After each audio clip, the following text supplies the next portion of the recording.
കഴിക്കില്ല എന്ന് ചോദിച്ച് 2-3 പേർ 2-3 മുസ്ലിങ്ങൾ ചേർന്ന് ഒരു ഹിന്ദു പെൺകുട്ടിയെ ബീഫ് കഴിപ്പിക്കുന്ന രംഗം ഇതാണ് കേരളത്തിൽ സംഭവിച്ചു കൊണ്ടിരിക്കുന്നത് എന്നതാണ് അതിന്റെ സംവിധായകൻ പറയുന്നത്. സംവിധായകൻ അത് ചാനലുകാർ ചോദിക്കുമ്പോൾ ഒന്നും കൂടി ആവർത്തിക്കുന്നുണ്ട്.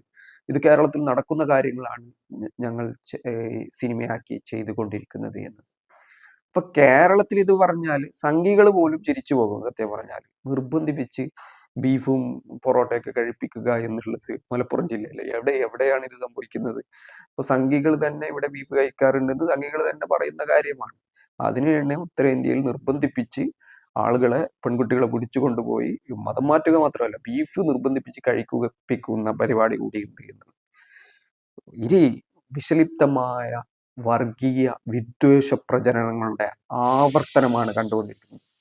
അതിന് വലിയ രീതിയിൽ ട്രോളിക്കൊണ്ടുള്ള കാര്യങ്ങൾ വരുന്നുണ്ട്. മുഖ്യമന്ത്രി അതിനെ വിമർശിച്ചു, വിദ്യാഭ്യാസ മന്ത്രി വിമർശിച്ചു, സർക്കാർ തലത്തിൽ വിമർശനങ്ങൾ ഉയരുന്നുണ്ട്. ഇപ്പോൾ അതിനെതിരായ ഒരു ഹർജി കേരള ഹൈക്കോടതിയുടെ പരിഗണനയിൽ വന്നിട്ടുണ്ട്. പക്ഷെ ഇതിനൊക്കെ അംഗീകാരമാണ് സെൻസർ ബോർഡ് നൽകിക്കൊണ്ടിരിക്കുന്നത്.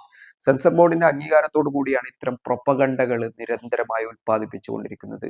അതിന് അംഗീകാരങ്ങൾ കൊടുക്കുന്നു, അതിനെ ഭരണകൂടം തന്നെ പിന്തുണക്കുന്നു.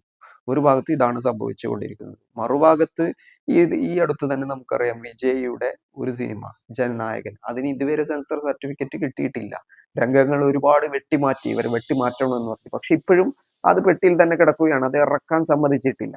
അപ്പോഴാണ് ഇത്തരം പ്രൊപ്പഗണ്ടകൾക്ക് എല്ലാ സർട്ടിഫിക്കറ്റും കിട്ടുന്നു, ഒരു പ്രശ്നവുമില്ല, ഇത് ഇറക്കാനുള്ള എല്ലാ ഇത് കൊടുക്കുന്നു. പക്ഷെ കേരളത്തിലുള്ള BJP-ക്കാർ പോലും ഇതിനെ പിന്തുണച്ച് രംഗത്ത് വരാൻ കഴിയാത്ത ഒരു സാഹചര്യമാണ്.